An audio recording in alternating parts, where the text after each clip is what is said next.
March 2018 Cost and Management Accounting ဘာသာရပ်ရဲ့နံပါတ်3ပုဒ်စာဆက်ပြီးတော့လေ့ကျင့်ကြည့်အောင်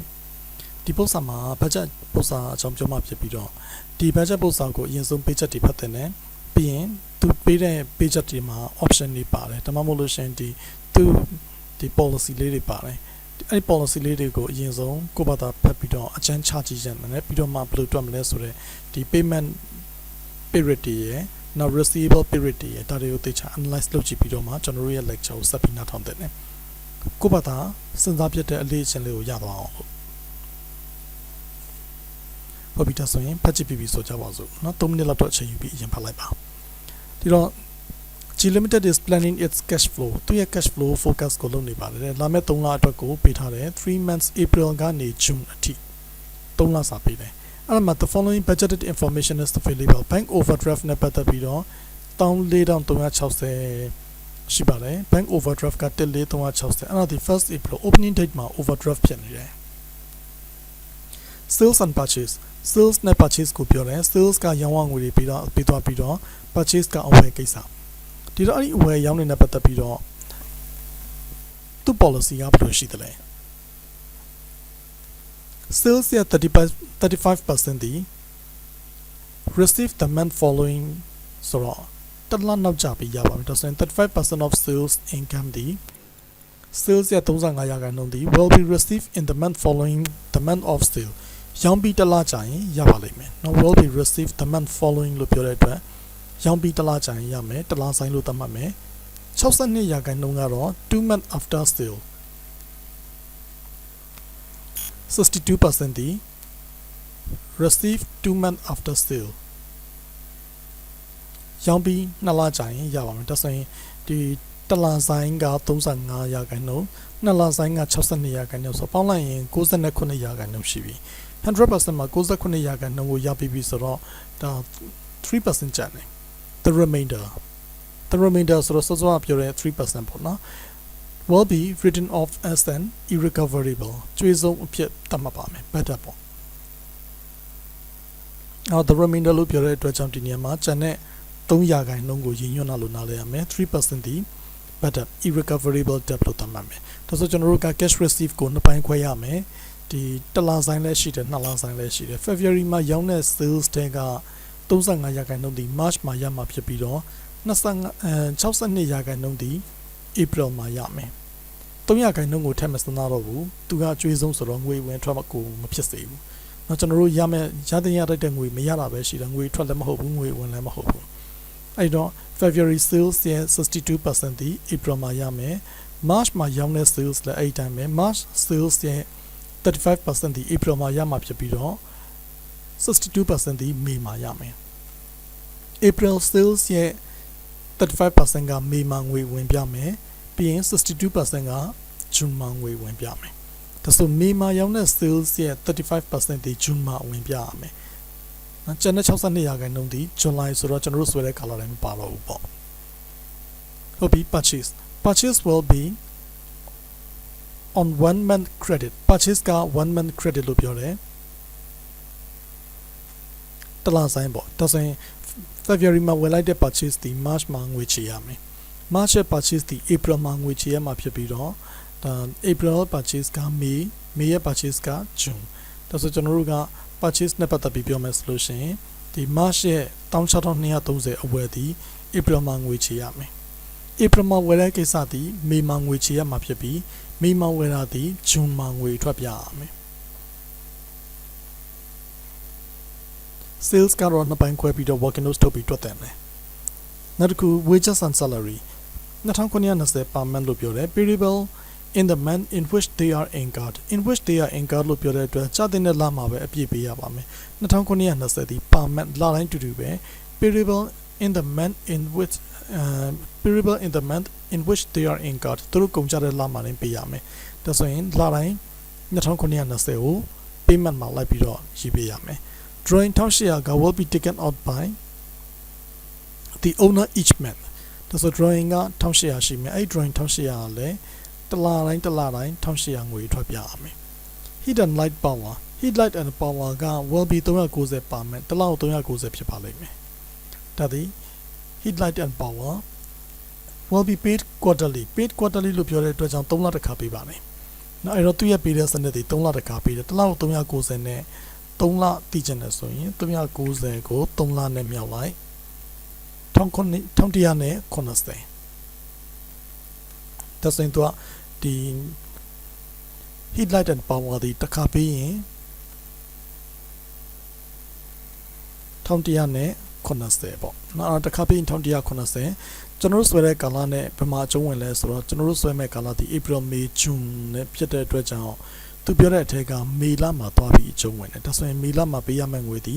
3လစာ11900နောက်တစ်ခု other cost တခြားစရိတ်တွေလည်းရှိသေးတယ် other cost ကတော့1200 per month ဖြစ်ပါမယ်တဲ့အဲ့တော့ other cost ဒီ1200 per month အနေနဲ့ကုန်ကြမယ် plus နောက်ထပ်ပေါင်းထည့်ပေးရအောင်မယ် commission က 5% of sale commission က 5% ထပ်ပြီးတော့ပေါင်းထည့်ရပါအောင်မယ်ဒါဆိုရင် sales ရဲ့ 5% မြောက်ပြီးတော့ commission တွက်ပေးရမယ်ဘယ်လိုပေးရမလဲကြည့်အောင် this will be payable in the month in which they are incurred in the month in which they are incurred ဆိုတော့အဲ့ဒီလမှာနေပေးရပါမယ်ဒါဆိုရင်သူက semi variable other cost က1200က fixed အမျိုးအစားဖြစ်ပြီးတော့ commission ကကျတော့ variable အမျိုးအစားဒါဆိုရင် April မှာကျတဲ့ပမာဏကြည့်မယ်ဆိုရင် April commission အရင်တွက်လိုက်ပေါ့ April commission တွက်ဆိုတော့ April လမှာရောင်းဝယ်ငွေက3300အဲ့3300ကို 5% commission တွက်လိုက်မယ်ဒါဆိုရင် commission က1515အဲ့တော့မှဒီ fixed တဘာဝ1200နဲ့ထပ်ပြီးပေါင်းလိုက်မယ်ဆိုရင်နှစ်ကွန်တင်က outflow အနေနဲ့အထွက်ပြရမယ်နောက်တစ်ခုမေမှာဆိုရင်28600သူ့ကိုလည်း 5% တွက်လိုက်မယ်ပြီးရင် fixed တဘာဝ1200ထပ်ပေါင်းလိုက်မယ် sorry ဒီနေရာမှာကနမရေးမိတယ်နော်28600ရဲ့ 5% တွက်လိုက်မယ်ဒါဆို commission 5% ရပါမယ်အဲ့ဒီ commission 5% ကိုမှ fixed တဘာဝ1200ထပ်ပြီးပေါင်းထည့်လိုက်မယ်ဒါဆို total က2630အထွက်ပြရမယ်နောက်တစ်ခုဆိုရင်လည်း26200သူ့ကို 5% တွက်လိုက် fixed တဘာဝ1200ထပ်ပေါင်းထည့်2510ပေါ့other costs do not include any depreciation အဲ့ဒီ other cost တွေမှာ depreciation မပါပါဘူးတဲ့ဟုတ်ပြီနောက်တစ်ခု the company has non-current assets that cost 38000 company ရဲ့ non-current assets တန်ဖိုးက cost က38000ရှိတယ်ဒါ cost တန်ဖိုးကိုပြောတယ် August 2014ဒီတော့ and are expected to have a residual value of 3000 residual value က3000 scrap value ပေါ့နော် scrap value က3000ဖြစ်မယ်end of the 5 years useful life က9နှစ်ဆိုတော့ depreciation တွက်ချင် cost က scrap value ကိုနှုတ်3ခွဲချန်3ခွဲကို life 9နှစ်နဲ့စားလိုက်တော့တစ်နှစ်ကို3000ကျတယ်မှာပေါ့နော်ဒါဒီ depreciation ဒါပေမဲ့ depreciation ဒီ cash budget ဆိုတဲ့အခါမှာထည့်စရာမလိုဘူး profit or loss ဆိုရင်တော့သူ့ကို expense လို့သတ်မှတ်ပေးရမယ် bank charges are 2% per month on any overdraft bank charges က 2.5% per month ကျတဲ့မှာမယ် overdraft ပေါ်မှာပေးရမယ် these are applied to any overdraft balance and are charged in the month following အဲ့တော့ are charged in the following month လို့ပြောတဲ့အတွက်ကြောင့်ဒါတစ်လနောက်ကျပြီးပေးရမယ်ဆိုလိုတာကအခုဆိုရင် April 1ရက်နေ့မှာ14360ဒီ overdraft ဖြစ်နေတယ်အဲ့14360ပေါ်မှာဒီ bank charges ကဘယ်လောက်ပေးရမလဲဆိုတော့ 2.5% per month အနေနဲ့ပေးရပါမယ်ဒီတော့ April လဆန်းမှာရှိနေတဲ့14360ဆိုတဲ့14360ဆိုတဲ့ April 1ရက်နေ့က overdraft ဆိုတာဒီဒါ March မှာ overdraft ဖြစ်ခဲ့တာပေါ့ဆိုလိုတာ March ကုန်တဲ့အချိန်မှာ overdraft ဖြစ်ခဲ့တယ်အဲ့ March ကုန်တဲ့အချိန်မှာဖြစ်ထားတဲ့ overdraft ဒီ March ရဲ့ closing April ကို opening ဖြစ်အဲ့တော့ April လလည်းကြောက်ကိုအဲ့ဒီအတွက်ကို 2.5% charges ပေးရလိမ့်မယ်နော်ဒီတော့ bank overdraft ပေါ်မှာတွက်ရတဲ့ charges ကိုရေးသွင်းတဲ့အခါမှာသူ့ကိုတစ်ကြောင်းထားပြီးတော့တစ်လချင်းပိတ်လိုက်တဲ့ closing ပေါ်မှာအတူတွက်ကြည့်ဖို့လိုလိမ့်မယ်ဥပမာဒီ April မှာဆိုရင် opening က14360ရှိတယ်အဲ့14360ရဲ့ဒီပြီးခဲ့တဲ့ March ရဲ့ closing အကျွေးဖြစ်တဲ့အတွက်ကြောင့် March ကုန်ဆုံးချိန်မှာ closing overdraft ဖြစ်တဲ့အတွက်အဲ့ဒီပေါ်မှာ 2.5% တွက်ပေးရမယ်14360အမြောက် 2.5% တွက်လိုက်တယ်359ဒါဆို359ဒီ April မှာငွေထွက်နေနဲ့ပေးရမယ်ပြီးရင် April စင်းပေးလိုက်တဲ့အချိန်မှာလည်း closing ရှိနေတယ်11900 11092အဲ့ဒီ11092ကိုလည်း 2.5% တွက်ပြီးတော့ May မှာ bank charges ပေးရမယ်220ခွန်ပေါ့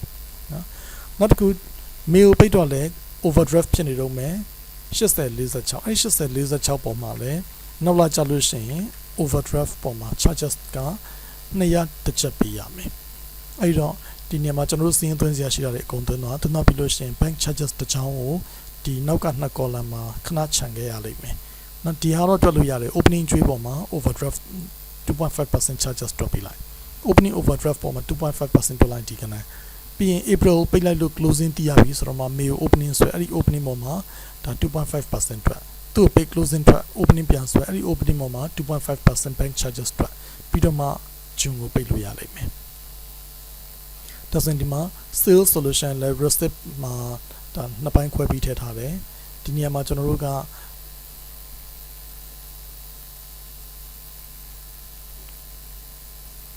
sales ကိုနှစ်ပိုင်းခွဲပြီးထည့်ရမယ် 35% နဲ့ 62% receipt accounting တက်လိုက်ပေါ့အပေါ်မှာဆိုရင် accounting တက်မယ် monthly cash budget လစဉ်ရေးဆွဲတဲ့ cash budget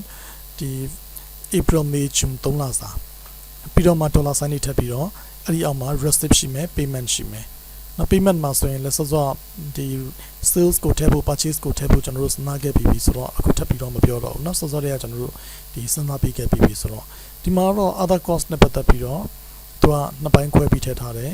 ဒီ other cost ဒီ fixed က1200ဖြစ်ပြီးတော့ variable က commission တွက်ထားတာဒီတက်ထည့်ထားတယ်တကယ်လို့ fixed cost မှာ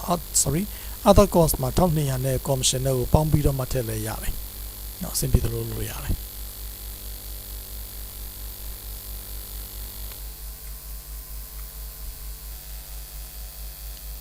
ဒီတော့သူက cash budget ဆွဲပါလို့ပြောတယ်เนาะတလချင်းစီအတွက် April နဲ့ June ထိဟုတ်ပြီနောက်တစ်ခု cash budget ဆွဲပါပြောပြီးတဲ့အခါကျတော့ working notes ထုတ်တယ်လည်းဒီနေရာမှာ working notes ထုတ်လို့ရတယ် explain two reason နှစ်ခုပြရမယ် why it is important for G Limited to manage its cash flow efficiently cash flow ကိုထိထိရောက် control လုပ်ဖို့အတွက်ဘာကြောင့်အရေးကြီးတာလဲဆိုတာကိုပြောပြပါတဲ့ဒါဆိုရင် cash budget ဆွဲတာဒီ cash flow focus လုပ်ဖို့ cash flow control လုပ်ဖို့အဲ့ဒီ cash flow ကို efficient ဖြစ်ဖို့အတွက်ဘယ်လောက်တိုင်းတာဘယ်လိုအရေးကြီးလဲဆိုတာကို reason နှစ်ခုဒီပြောပြရမယ်အဲ့တော့လုပ်ငန်းဒီ cash flow efficient ဖြစ်ဖို့အတွက် cash flow ကို efficiently ဒီ efficient ဖြစ်ဖို့အတွက်ဒီ cash budget ကိုရေးဆွဲတဲ့အခါမှာ reason နှစ်ခုပြောပါဆိုတော့ဒါပထမကျွန်တော်တို့နားလည်ရမှာက cash flow focus လုပ်တဲ့အတွက်ကြောင့်ဖြစ်လာနိုင်ခြေရှိတဲ့ cash flow problem တွေကိုကြိုတင်ခန့်မှန်းပြီးသားဖြစ်သွားတယ်။နော်အဲ့တော့ identify potential cash flow problem ဖြစ်လာနိုင်ခြေရှိတဲ့ potential ဒီ cash flow problem တွေကိုကြိုတင်မှန်းဆလို့ရတယ်ကြိုတင်ခန့်မှန်းလို့ရသွားတယ် and be able to arrange လိုအပ်တယ်လို့စီစဉ်လို့ရပါတယ်the necessary loans or overdraft အဲ့တော့ငွေချေးလို့ရခဲ့တာရှိမှဆိုရင်လည်း loan ချေးတဲ့လား overdraft facility ကို negotiate လုပ်တဲ့လားဆိုတော့ကိုဒီကြိုတင်ပြီးတော့စီစဉ်လို့ရတယ်ဒီတော့ cash flow problem တွေကိုကြိုတင်ခန့်မှန်းလို့ရတယ်လို့ဒီ loan ချေးဖို့လိုအပ်ခဲ့ရင်လည်းခန့်မှန်း loan ချေးဖို့လိုအပ်ခဲ့ရင်လည်းဒါမှမဟုတ် overdraft ယူဖို့လိုအပ်ခဲ့ရင်လည်းကြိုတင်ပြီးတော့ညှိနှိုင်းထားလို့ရတယ်နောက်တစ်ခု payable နဲ့ receivable ကိုဒါ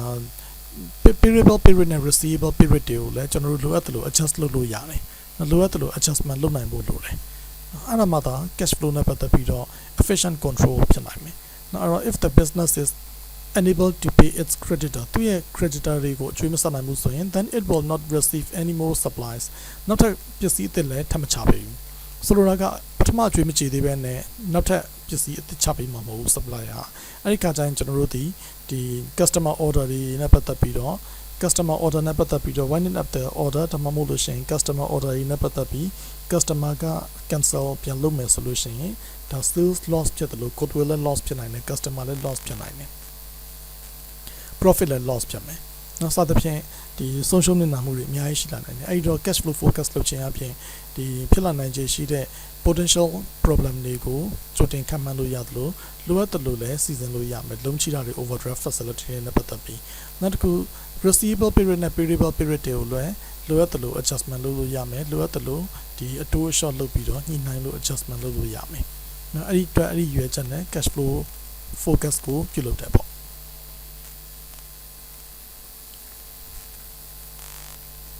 နံပါတ် C က evaluate G limited cash flow position G limited cash flow position ကိုဒါ evaluate လုပ်ပါအကဲဖြတ်ပါလို့သူကငါမှတ်ပေးထားတယ်ဒါဆို G limited cash flow position ကို evaluate လုပ်ပါဆိုတော့သူ့ရဲ့ cash flow ကိုကြည့်ချင်အပြင်လတိုင်းဒီ overdraft တွေဖြစ်နေတယ်ဒါပေမဲ့ overdraft ကကောင်းတာတစ်ခုက overdraft လေးတွေညော့သွားတယ်နော်သူ့လုပ်ငန်းမှာကြည့်ရတာက overdraft လေးတွေကတဖြည်းဖြည်းနဲ့ဒီ overdraft တွေဒီညော့ကျလာတာကိုတွေ့ရတယ် April စကတည်းက overdraft က1100ကျော်ရှိတယ်အဲ့ဒီ overdraft 1100ဒီ sorry 1400ပြောလားနော် April ရဲ့အစကတည်းက1400 overdraft ရှိတယ် April ကုန်တော့1100ဖြစ်သွားတယ် May ကုန်တော့8000ကျော်ပဲကျန်တော့တယ် June လကုန်တော့2000ကျော်ပဲကျန်တော့တယ်အဲ့တော့သူရဲ့ cash flow focus ကိုကြည့်မယ်ဆိုလို့ရှိရင်သူရဲ့ cash flow position ကိုကြည့်မယ်ဆိုရင်ဒီ overdraft ပြနေတဲ့အတွက်ဒါကောင်းတဲ့ရလဒ်မျိုးမဟုတ်ပေမဲ့အဲ့ဒီ overdraft သူ့ရဲ့ performance ကိုကြည့်မယ်ဆိုရင်တော့ဒီ performance တက်လာတယ်လို့ရေးပြလို့ရတယ်။နော်ဘာကြောင့်လဲဆိုတော့ cash flow ဒီငွေဝင်ကတဖြည်းဖြည်းနဲ့များလာပြီးတော့ငွေထွက်ကိုကြတော့လဲကျွန်တော်တို့ကဒီ trader သွားနိုင်တဲ့ပုံမှန် flow လေးနဲ့ပဲသွားပြီးတော့သူ့ trader သွားနိုင်တဲ့သဘောရှိတယ်။နော်အဲ့တော့ဒီနေရာမှာ2300 2500နောက်တစ်လ2300စသဖြင့် cash position ဒီအများကြီးကွာချက်ဖြစ်တာမျိုးမတွေ့ရဘဲနဲ့cash flow ပုံမှန်ဖြစ်တယ်ပြီးရင်ရတဲ့ဝင်ငွေရလဲတစ်လနဲ့တစ်လတဖြည်းဖြည်းနဲ့ပို့ပြီးတော့ဒီများလာပြီးတော့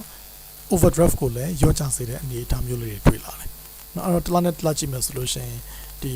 cash position ဒီ overdraft တွေကိုတဖြည်းဖြည်းချဖြစ်လာနိုင်ပြီးတော့သူ့ရဲ့ performance တက်လာတဲ့သဘောတွေ့ရတယ်။နော်ဘယ်လိုတော့ကြည့်မလဲဆိုတော့ surplus or deficit ကိုကျွန်တော်တို့သွားကြည့်မြင်ရမယ်။ surplus or deficit ကြည့်လိုက်လို့ရှိရင်3200ကျော်ပို့တယ်3000ကျော်ပို့တယ်နောက်တစ်လကျတော့9000ကျော်ပို့တယ်ဒီမေလမှာ3000ပို့တယ်ဆိုတာတော့မှကျွန်တော်တို့ကတီးတန့်ဖြစ်တဲ့တလာတဲ့ခြုံပြီးတော့ထွက်နေတဲ့ငွေအတွက်ဒီ payment for light and heat က3လစာချိုးပေးရတာရှိနေတဲ့အတွက်သူ့လမှာငွေထွက်ကနည်းနည်းတိတိတသာလေးနည်းနည်းများသွားတာရှိတယ်နောက်လာကျတော့တိတိတသာငွေလက်ကျန်ကတက်လာတာရှိတယ် surplus or deficit 9695ဆိုတော့အဲ့ဒါမှတော်တော်လေးတိတိတသာတက်လာတဲ့အတွက်တဖြည်းဖြည်း performance တက်လာပြီးတော့ June လလည်းကြောက်တော့ငွေ portion တွေများလာတဲ့အတွက်ကြောင့် overdraft ကို short ချလာနိုင်တယ်အဲ့တော့ကောင်းတဲ့သဘောလည်းရှိသလိုအားနည်းချက်လည်းရှိသလိုအားသာချက်လည်းရှိမှာပဲသူမှာနော်ဒီ sale နဲ့ပတ်သက်ပြီးတော့ better ဖြစ်နေတဲ့ကိစ္စရှိတယ်အဲ့ဒီ better ဖြစ်နေတဲ့ကိစ္စနဲ့ပတ်သက်ပြီးသူ့ credit control တေချာလုပ်ဖို့လိုတယ်နော်အဲ့တော့ admin ဘိုင်းက credit control တေချာလုပ်မှသာ better ကိုသာ short ချနိုင်မယ်ဆိုရင်ဒီငွေအဝင်ကပို့ပြီးတော့များလာနိုင်တယ်ဒီတော့ရေးတဲ့အခါမှာ positive factor ကို negative factor ကို intermediate factor 3ခုခွဲရေးတယ် positive factor အရဆိုလို့ရှိရင်လုပ်ငန်းကလစဉ် cash surplus ရှိတယ်အဲ့ဒီအတွက်ကြောင့် overdraft ကတဖြည်းဖြည်းနဲ့ဒါရော့ကျလာတယ်ဆိုတော့ရေးလို့ရသလို overdraft ပမာဏကဒါဟုတ်ပြီဒီမှာစရေးထားတယ် overdraft is focused to reduce overdraft ကလည်းရော့ကျသွားတယ်နောက်တစ်ခု the business is potentially profitable အဲ့ဒီအတွက်ကြောင့်လုပ်ငန်းဒီတဖြည်းဖြည်းနဲ့ဒါအမြတ်အစွန်းရလာပါလိမ့်မယ်အမြတ်အစွန်းရနိုင်ခြေရှိတယ်ပေါ့နော် potentially profitable ဆိုတော့အမြတ်ကလည်းတဖြည်းဖြည်းနဲ့များလာနိုင်ခြေရှိတယ် performance ကတက်လာတယ် negative factor ဘက်ကကြည့်မယ်ဆိုရင် the business is focused to overdrawn for the several months လစဉ်လာတိုင်းမှာ overdraft တွေရှိနေတယ်ဒါဒီ negative view တစ်ခုပေါ့နော်အဲ့တော့ဒီ bank overdraft တွေရှိနေတဲ့အတွက်ကြောင့်ဒါ bank charges တွေကလည်းတက်စေတယ်တကယ်လို့ဒါ overdraft ကိုဖျောက်လို့ရမယ် overdraft တာမရှိတော့ဘူးဆိုရင် bank charges ကိုပေးစရာမလိုတဲ့အတွက် expense ကိုလည်းလျော့ကျစေတယ်နောက်တစ်ခု non-current assets are nearing the end of their useful life non-current assets က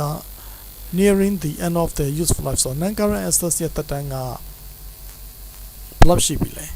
တစ်ချက်ပြန်ကြည့်အောင် non-current assets ဝယ်ထားတာဒီ2014မှာဝယ်ထားတယ် life ကဒီ5 years တက်တန်းရှိမယ်လို့ပြောတဲ့အတွက်ကြောင့်အခုချိန်မှာသူ့ကိုကြည့်လိုက်ရင်ဒီအခုရောက်နေတဲ့ကာလဒီ2018နော်အဲ့တော့2018ရောက်နေပြီဖြစ်တဲ့အတွက်ကြောင့်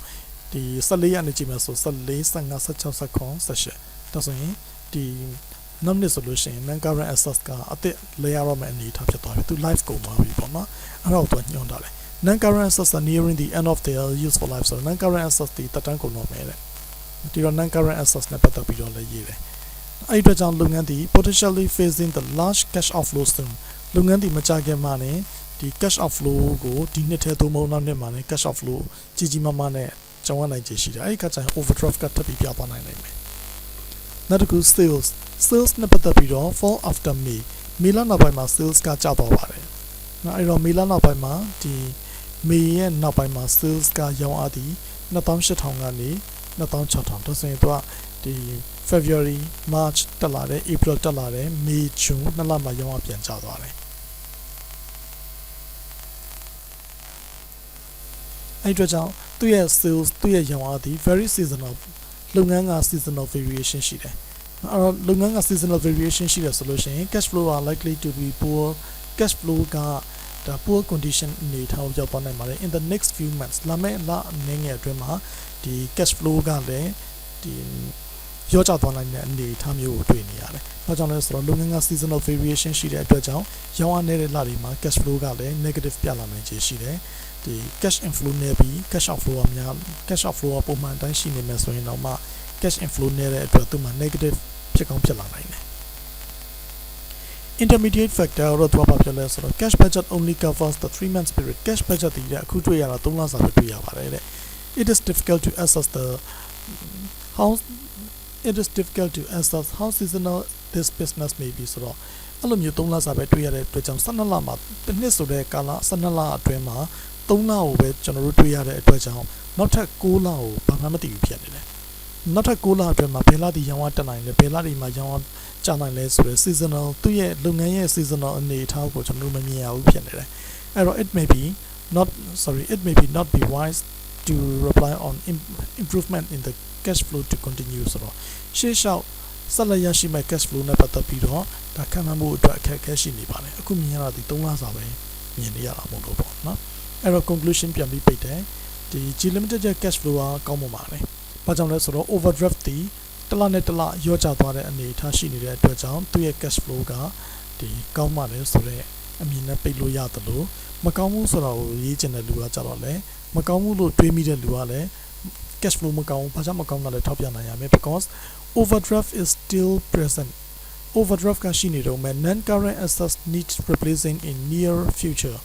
မကြခင်မှာ non current assets ကိုအစားထိုးရတော့မယ်အဲ့ဒီအတွက်ကြောင့်ငွေ outflow ကထပ်ပြီးတော့များလာနိုင်ခြေရှိတယ် overdraft တွေပို့ပြီးတော့များလာနိုင်ခြေရှိတယ်ဒါကြောင့်သူ့လုပ်ငန်းရဲ့အနေအထားတွေမကောင်းဘူးဆိုတာကိုရေးပြနိုင်ရမယ်ကောင်းတယ်ဆိုတဲ့အမြင်နဲ့လူကကြတော့လေ overdraft ဒီတစ်လနဲ့တစ်လညော့နေလာပြီးဒီ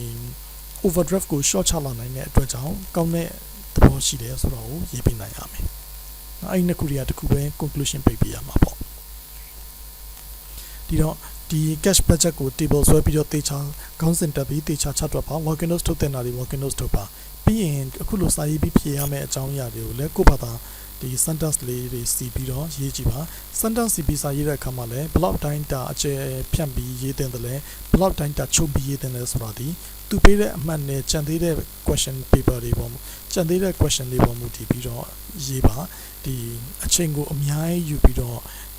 ကိုရေးချင်တာတွေအရင်အများကြီးဖြစ်သွားတယ်မကောင်းပြန်ဘူး။နော်ပေးတဲ့အမှတ်နဲ့ကိုရေးတာနဲ့မမျှလို့မဖြစ်ဘူးလေ။နော်ပေးတဲ့အမှတ်ကနေနဲ့ပြီးပြီးတော့ကိုရေးတာတွေဒီတအားကျဲသွားမယ်ဆိုလို့ရှိရင်လည်းအဲ့ဒီအတွက်ကြောင့်တခြားပု္ပ္ပစာတွေဖြည့်ဖို့အချိန်လျော့သွားနိုင်တယ်။ဒီတော့တစ်ပုဒ်ကိုနိုင်ဝက်ပဲဖြည့်ပါနိုင်ဝက်အတွင်းအကုန်လုံးဖြည့်မယ်နိုင်ဝက်ဖြည့်လို့ရှိရင်ရက်လာပြီးနောက်တစ်ပုဒ်ကိုဆက်ပြီးဖြည့်ပါမယ်။အဲ့ဒီတော့အရေးသားပိုင်းကောဒါစူးစမ်းပြီးတော့ရေးဒီလေ့ကျင့်ပြီးတော့ရေးသားကြည့်ပါ